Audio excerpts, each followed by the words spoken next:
نبی پاک صلی اللہ علیہ وآلہ وسلم نے فرمایا، جو کوئی ایمان کے پیش نظر ثواب کی نیت سے رمضان المبارک کے روزے رکھے گا، اس کے سابقہ گناہ معاف کر دیے جائیں گے۔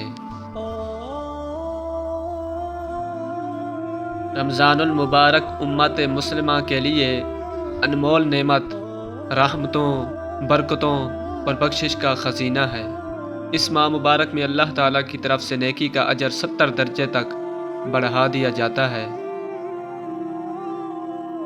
شیاطین قید کر دیے جاتے ہیں اور لوگوں میں جذبہ ایمان بڑھ جاتا ہے۔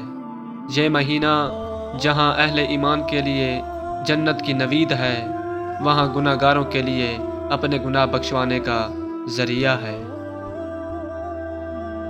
عربی زبان میں روزے کے لیے صوم کا لفظ استعمال ہوا ہے، جس کے معنی رک جانا کے ہیں، یعنی انسانی خواہشات اور کھانے پینے سے صرف اللہ تعالیٰ کی رضا کے لیے صبح صادق سے لے کر غروب آفتاب تک رک جاتا ہے اور اپنے جسم کے تمام اعضاء کو برائیوں سے روکے رکھتا ہے۔